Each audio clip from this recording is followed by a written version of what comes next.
Hello everybody and welcome to The Edge, Trading with Confidence. I'm Julie Manz. Just to introduce myself, this is myself and my husband and trading partner, Adrian Manz. It's been a great journey. We've had a lot of fun. We started out in graduate school and haven't looked back. Since 1999, we've actually been mentoring and working with students actively. We have courses and services, as you can imagine, over the years, and having been taught more often than not, if you meet a PhD, what they're taught to do is to publish and to teach, and that is what we've done. We trade our own account, and we actively trade. I know that's not true for all people who are giving education out there, but that is very true for us. We have worked with a small group of mastermind members, just about 40 new ones a year over the last 10 years, and that has been a complete joy. Adrian, primarily along, with my support and input, has written several articles. He's really done a deep dive into technical analysis, and over the years has been sought after to write articles for various magazines and been included in various books about traders and their strategies. We've written books about trading and about our strategies from the start. People were always asking about what do we do, what does Adrian do, what are you looking at, how are you executing it, what's going on. So this is one of the things that has helped us have an edge, is having a record of what our strategies are, writing it down, thinking it through, and I encourage you to do that for yourself. Once you figure out, what is your strategy, it'll help you clarify that. This is our mastermind group on over various and sundry boot camps. We do those in Miami Beach primarily. We've done them a couple other places in the country. I show you this because to have an edge, you're going to have some psychological advantage, and it's not always easy. There's a lot of research out there, and I'm doing a whole deep dive into performance psychology for elite athletes and how does that work, sort of timely with Olympics and things going on, but it's also been predates that because trading is a whole nother content area, and it's important to have the skills that athletes are going to have. All these people here have their own psychology, and they come from vastly different backgrounds.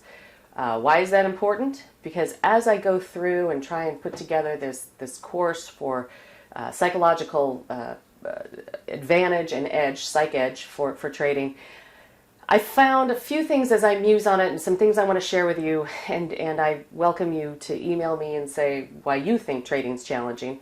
But I found these three things sort of common. One, trading is all about opportunity. It's not about just showing up every day and grinding through some work. You have to actively find opportunity to make money and to be successful at this. Opportunity involves choices, and then choices have their own inherent psychological challenges that can lead to disappointment or regret, and each one of those is important because it determines if you can move on to the next trade, which is paramount to choose the next trade and act and move confidently through that. Trading is also about working smart and working hard. It's not only about working hard, and that's something that I don't think a lot of people are used to. You have to work hard, right? You have to be gritty. There's pieces of that I do not deny that are involved in trading, but also you have to be smart about when you put your money in the market. You have to not put your money in the market. Cash is a position, I tell people, and that's not true for every business you're going to run. And to that point, it's not like anything else you've ever done before.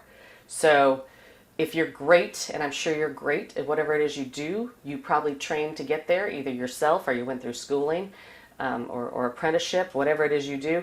This is a similar thing. You're not going to be able to turn and do this overnight. It's just not one of those things. It's a huge new content area, and it's an area where you've got to be able to put in the time to learn what's going on.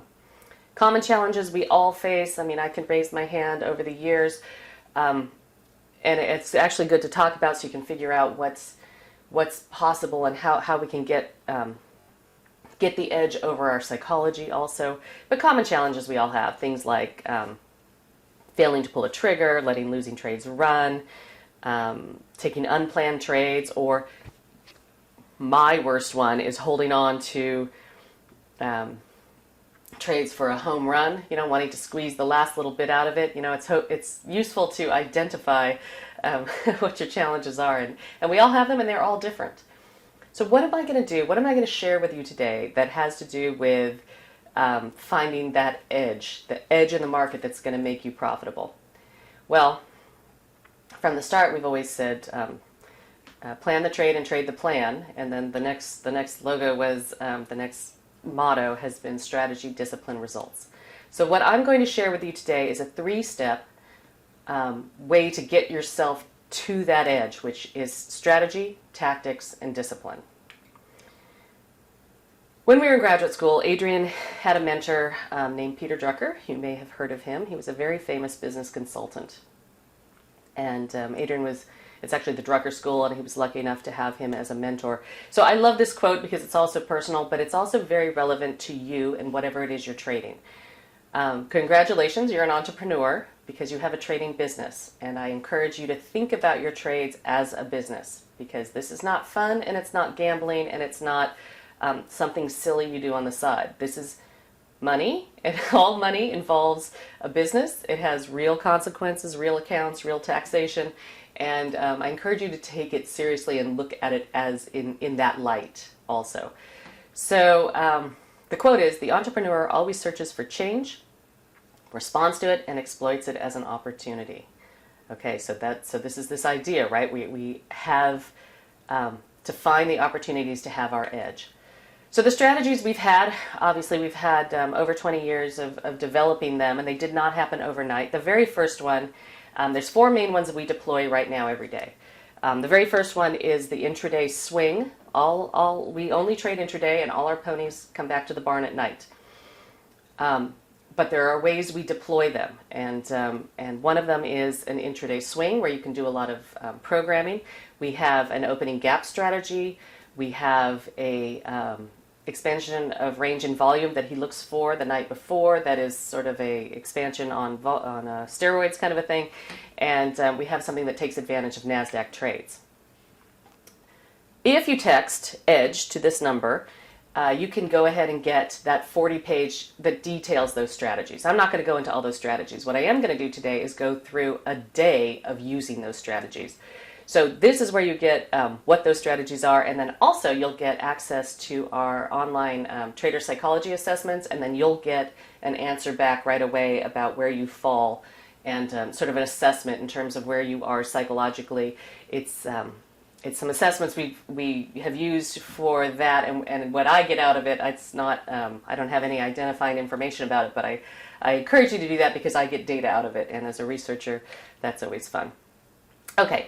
So where are we? So all those things also have courses. Again, part of your edge will be once you decide what your strategy is, I encourage you to write it up and also detail it as much as possible. That's really what's happened for a lot of our strategies. Adrian has written these very detailed courses, and actually they're online courses, that only strengthens our trading. It always strengthens our trading. Whenever we teach, you learn, and it's a wonderful give and take. All right, how do we put our edge to work? So we have a workflow every day, and how do you deploy all that, people ask? Well, there are things we set up pre-market, and we do use automation. When we first started, there was no automation, but now we're happy to take advantage of it. Opening bell, there's a trade with the NASDAQ that primarily Adrian's doing. 5 minutes in, we start getting our opening gap moves. The gaps happen obviously at the open, and we have a scanner that's proprietary that we use for that, and then we can set up the other trades and monitor them after that, and also adjust our automation and stops and things accordingly. So our opportunity comes from deciding early on we are not going to fight the market. We are not in the business of trying to be smarter than anybody on Wall Street. It's just not something that we want to take on. So we're going to move with the whales. Well, what do the whales do? The market works in cycles. So there are periods where the market is going and rattling around sideways. I know you've seen that. There are periods where there is markup, and there are periods where it goes sideways. And we were looking to make this a full-time business. So when there's periods of accumulation that's sort of the trickier part. So when Adrian was looking through and finding how we were going to make money with accumulation and distribution in those flatter areas, obviously the markup and markdown are periods where it's easier to hop on momentum and find the things that are moving, and that's what most people are going to help you try and find. Where we actually are looking is to see during those areas of accumulation and distribution, what can we do also to keep earning a living in the markets. So part of it is identifying that those areas, those yellow areas there, are support and resistance, and we're going to use those, and I'll show you that going forward. Again, that 40-page document will go much more into that. Adrian came up with, this is 7 patterns. There's another one called Sinker.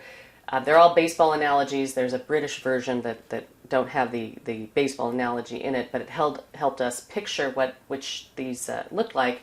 And some of these patterns are specifically for those flatter periods, right? Those distribution and accumulation phases. I put this in, this is a slide from an earlier presentation I'd done, and I threw it in last minute because I just wanted to show you this is what it looks like when you pull up our trading plan, and the red button would get you the plan for the day, but if you look closely you can see that it has been published since 2006.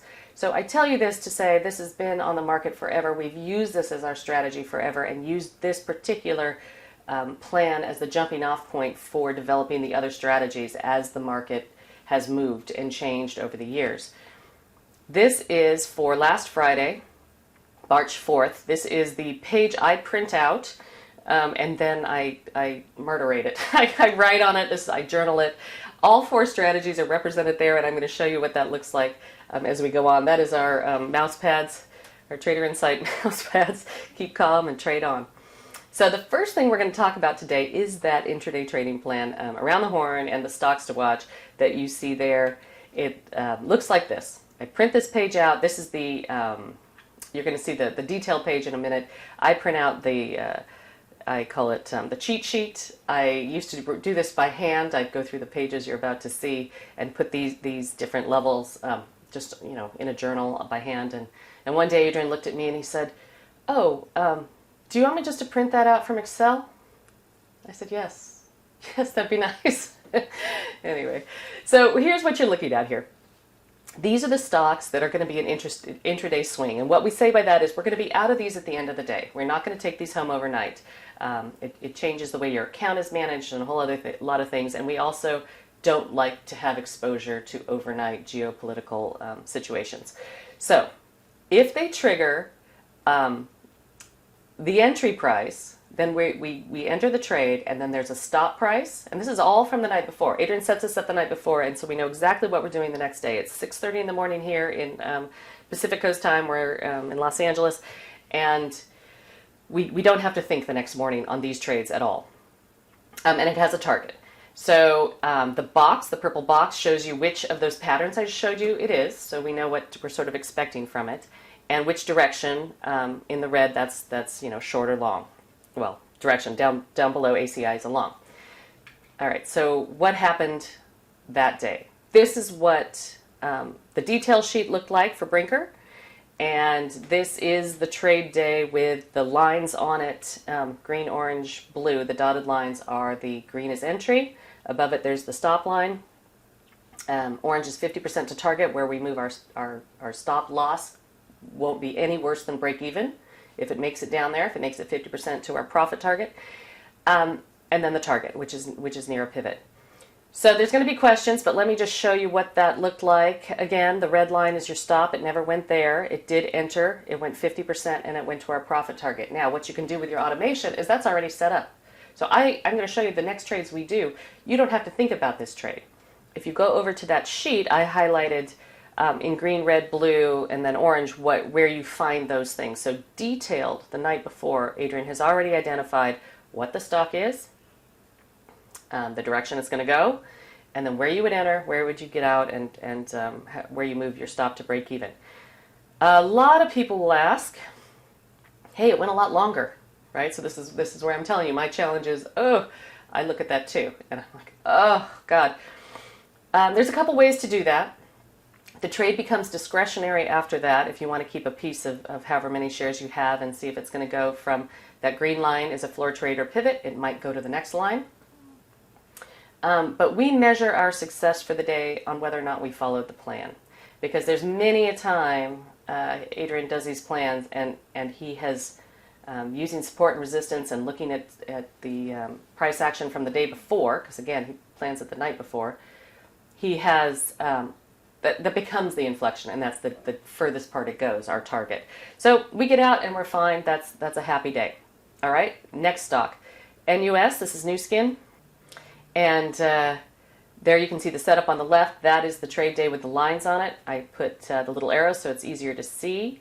All the information on the left in the highlighted circle is what you need to know to set those lines up, right? You get that the night before, you set those lines up, and then here it opened. It opened, it gapped lower. It didn't have our price. So we do have a caveat that it went up, it went 8 cents past the entry price, because you always want to take these trades in the correct direction.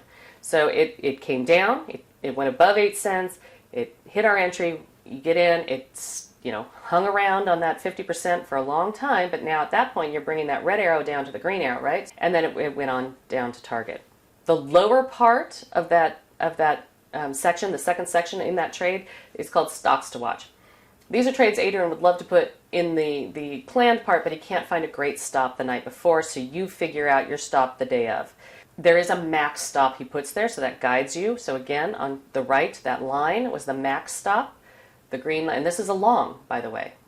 So on a day that was sharply down, the long, look at it, was beautiful, right up to the target. This is ACI.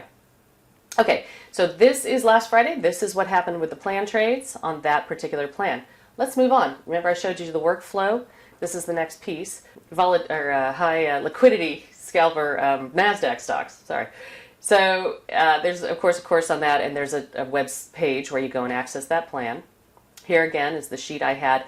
In the orange circle is where I note which one of those NASDAQs worked and did they work. I'm going to show you the plan there, but the on deck were Apple, Baba, Netflix, and Tesla, and that's also a fairly common group of stocks. There's a couple others that we also focus on. And this is the plan, again, from the night before. These are levels that Adrian had identified. First up is Baba. In the morning, I can lay, so what you'll see down there is pre-market. So when you look down at the volume on the right, you'll see that there's a blank where there's not a lot of volume. That's pre-market. So for these particular stocks, we turn on our pre-market up to about 3-4 hours, and we can see what's going on. But the lines that are there were from the night before. So we just see how it's reacting in relation to the pre-market. Now it's below our lines. Adrian has identified on the orange arrow there, you can see that it's a short. So I'm not looking to take Baba on the way up. I'm looking to see, does it go above these volatility bands and come back through? Well, Friday it did, right? Beautifully. Went from one to the next to the next to the next. There's a very specific way of choosing those. Again, look to your 40-page manual for that sort of instruction. And then, of course, on our website, TradeOutLoud.com, if you scroll down, there's tons of free education down there that you can access that talk about these plans specifically. But I'm trying to show you that in a day there's opportunity, and if your strategies are broad enough, then you can wrap your arms around the opportunity the market has that day.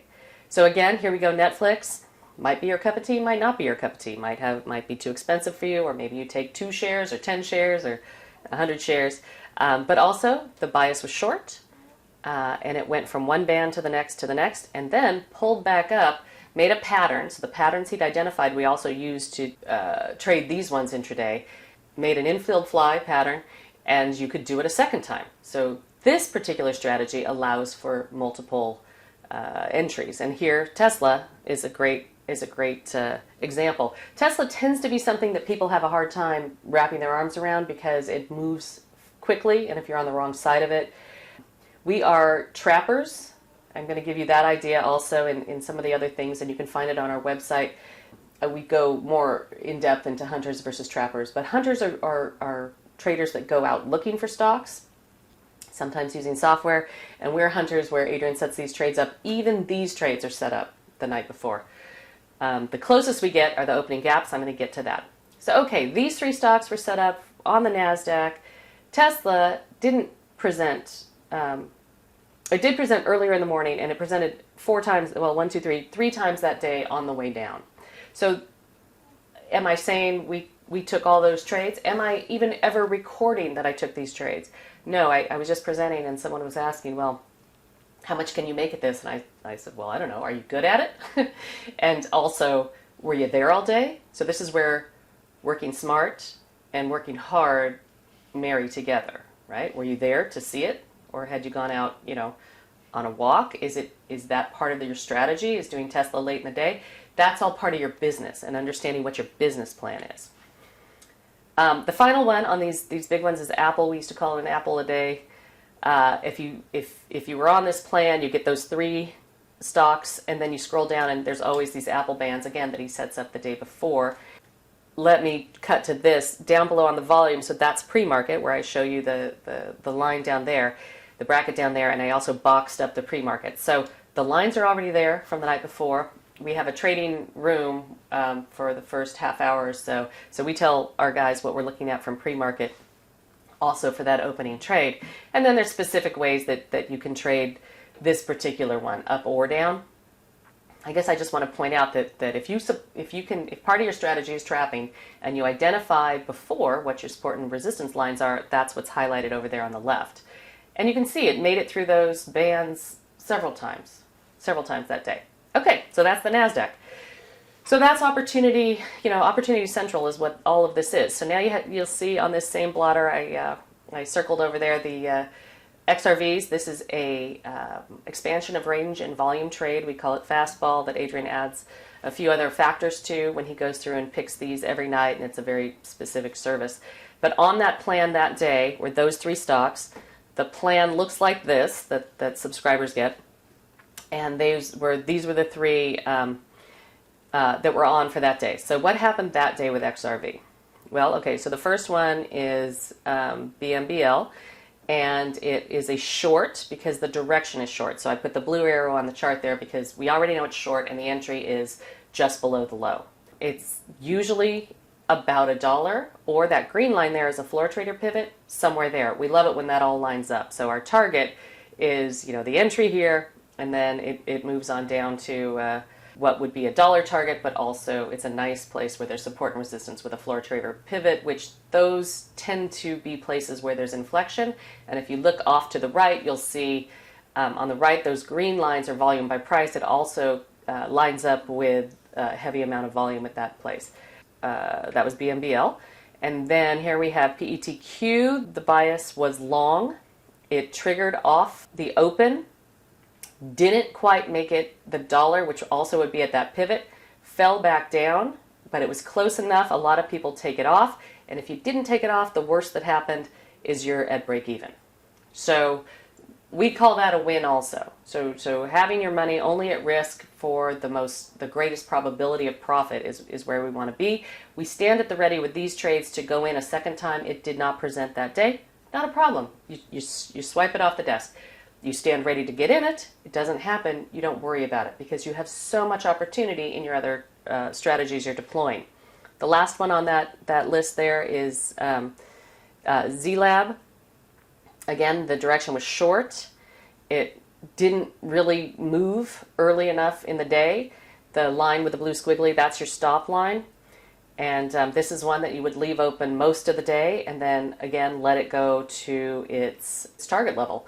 But you can use your automation on this particular trade. So that we like, and we can just check in with it. Check in right before the market closes to make sure we're out of our trades. But again, here's more opportunity, right? Plan from the night before.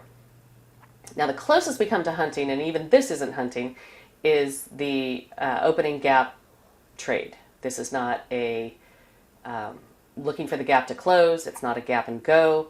This particular scanner that we use, and I'll show you, is one that identifies very particular things. So that's in the circle there on the left. Those are the things that happen. You'll notice I have a very detailed journaling style, which involves happy faces, flat faces, and frowny faces. Sometimes there's also notes that go along with that. So, okay, what happened that morning? So we've set up our XRV trades, and those are off. We've set up our intraday swings. Those are off. Adrian's done the opening gap trade on Apple. And now these trades present and our scanner comes up with several opening gaps that fit a 2 standard deviation statistical probability that they will move toward the mean. And again, go to TradeOutLoud.com, scroll down. Adrian has a lot of information out there about the mechanics of this trade, also the 40-page manual you're gonna download. But this particular day, we were looking at 2 trades because what I have highlighted there, the cool part about the scanner, which was developed by one of our students and good friends, who's a software engineer, of course, he has incorporated news into this because one of the best ways to take advantage of this statistical trade is that it's normally distributed. So it's not news that's crazy about the company, and earnings tends to be one of those things that makes stocks pop one way or the other, but then they tend to come back. Maybe not all the way, but they come back toward the mean after they've had a little overreaction. So this will tell you about earnings. There's an S&P 400, 500, and news trades. We look for particular things about them. We don't want the spread to be too crazy at the open. We want there to be enough liquidity that you can trade these things. So let's take a look at them. So we have here on GPS, the first move. These are actually a great example of the 2 kind of trades we have. None of those stocks there were high dollar. We don't really like them. Super low dollar. Certainly not below $10. A lot of times there's $200 stocks or such on the plan. This day it just happened. What presented were these 2 stocks. So we were looking for smaller targets. The first trade on the left on GPS, we were looking for the move. There's a Fibonacci component to this. We're looking for it to break down. The bar closed in the lower part of its range, and we were looking for the breakout of the next bar to the downside. It made that 27-cent move, and that's the first target. And if you've set up your trade so it's a bracket, you're out and you feel good about it. If you're a little more advanced and you know for your pivots and you're going to let it run a little and pull your stop down behind it, maybe there was another 32 cents. I'm never going to guarantee what you're going to do at that time, and you need to be a confident trader and know ahead of time that you're comfortable making those moves. But at the very least, you had your 27 cents. And then the other one that is what we call a 1, 2, 3, pulled back up in its range and then broke down, and we were we were looking for 42 cents on that particular gap, and we made it. So together they were maybe anywhere from 69 cents to $1, and you're just adding that to the bottom line. After a half hour, we don't trade those any longer, so that's just in the morning. Okay, so tactics. I'm going to go through this very briefly because I really wanted to show you the trades, but if strategy is your overall campaign into the market, your tactics are the things you're going to need to support you in getting that done. So I already checked off strategy, which is in the orange there. I call it tips: technology, information, psychology, and strategy. And the Venn diagram I drew on there, psychology, the purple is really is the big pace. All of the other elements fall into that, and then they interact. But when you're looking at your trading business, one idea for you is to implement this and to say, oh, okay, what is my technology, to pull it apart? Because we'd have students say, I'm having trouble with this, something about getting a trade-off. Okay, is the problem technology? Is your hardware slow? Is your software not fitting your personality? Do you have fumbly fingers? What is it about it that you're having? And so if you can pull these pieces apart, then you can identify how to move ahead and how to be confident with the trades you're making. Information, so hardware, a lot of times we're talking about, again, hardware. We're talking about software. Some of you have a broker that does have your platform on it. TradeStation, IB, Thinkorswim. Those are a broker and software. Other things, software, and it's broker independent. That's what we do, so you can take your software to different brokers. Just something to know. Also, information, the only thing we really like to push about this, and I'll say push, is don't, by the time it's on certainly network or cable news, and it's not market specific, even if it's those news channels that you think are.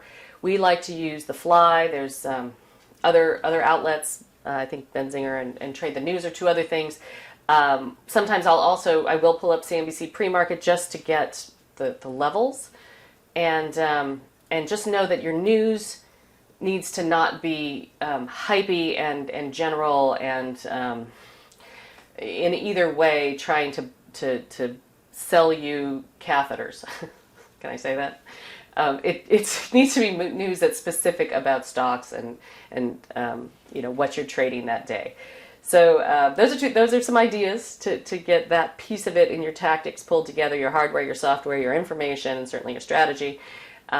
Step 3, we're just really, again, your psychology and your mindset. How are you going to succeed? Definitely have a plan. Plan the trade. The plan is on a mug that is still in Adrian's mom's house, because it's plan the trade, trade the plan, but plan the trade, the plan, the trade, and you get it. So have clear criteria, have a trigger. When are you going to get in? Have exit strategies on either side. Definitely have a stop, and please honor your stops. I don't care what instrument you're trading, do not let them run. It is the surest way to blow out your account. We have brokers that have loved our students over the years because, believe it or not, brokers, while they would like you to trade quite a bit because they make money on the order flow, they sure don't want you to blow out your account, right? They want you to succeed because then they succeed. Also, make sure that whatever strategy you have has a winning ratio. Okay, so we do.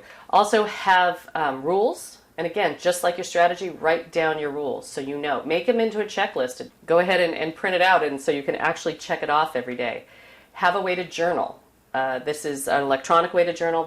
We have, in that Around the Horn plan, we have that back to 2006 with monthly and quarterly results about what Adrian put on the plan the night before, and then what happened the next day with those clear exits. In my research, getting ready for elite athletes and what's important for traders in terms of having the correct mindset to perform, is just a couple things I'm going to give you an idea about. One is all the books that I read from the traders back when we started. So these aren't day traders, these are folks who are on the floor, and it might surprise you. And then, of course, all the research since has shown you need to be a flexible thinker. You need to have a growth mindset, and like I say, on the website I have information about Carol Dweck and the growth mindset and why that's important. You've got to have a plan to follow. You do not want to go out. I suppose even if you're a hunter, you've got to have a plan. I don't understand how you can be consistent as a hunter, but I'm certain the only way to do it is to have a plan. Be self-aware and focused. And what I would add to this now, because I'm kind of adamant about it, is you have to take ownership of the decisions you made, because that's the only way you can move forward. Like, oh God, I made a decision about this stock. Okay, I'm not going to make that, what was right or wrong about it, and then move forward with it. But have some agency and own your decisions. Be self-motivated, obviously, if you're an entrepreneur. You got to be self-motivated and passionate about trading. Enjoy it. Just enjoy what you're doing. Positive, and then self-compassion is really about giving yourself a break. And there's overwhelming research about if you can give yourself a break, then you can move forward with the next trade, with the next thing in life. Obviously, it's better in life in general. You give yourself a break, you give other people a break, and you stop holding on to anger and things, and you can actually move through your day. I'm also exploring this whole idea, and I want you to think about aligning your body, brain, and mind with the environment and how those things interact. Are you trying to trade at the kitchen table where people are hopping all around you? That might be more difficult, just as one example. Have some goals and set your goals for your business. In my son's school, and I know in business organizations across the country, they use SMART goals. I think they're useful. You can do them for daily, weekly, monthly. SMART stands for specific, measurable, attainable, relevant, and time-bound. So I would like to come up with a plan for trading, this instrument on a weekly basis, and I can, it's on a weekly basis. Is it attainable? Is it relevant? And time-bound, right? So this week I'm going to come up with a plan, and I have time to do that, right? Don't set goals for yourself that you don't have time to do. So we talked about strategy, we talked about tactics, a little bit about the mind, and then also the other thing that's important as you're aligning your body, brain, and mind is your body, which also is your brain, but there's some other things that go on. But don't ignore sleep, nutrition, exercise. I think especially as Americans, we tend to say, oh, I'll sleep when I'm dead. Turns out you're not a very good trader if you do. There's tons of research on young men and women in the Army that do not perform well with various lack of sleep. So don't ignore that piece of it, and of course be be centered. So those are just some ideas. I don't have time really to go in all of that. Like I said, go to Trader Insight. You can email me there, Julie at Trader Insight, and go ahead and ask me any questions. You go to our website and there's things down below, but also go ahead and just text EDGE to 310-299-9148 and you'll get the 40-page manual of the strategies I'm talking about, and then also access to these assessments. These assessments will give you feedback right away, and then it's not measurable back to you per se unless you have questions about it and you want to email me.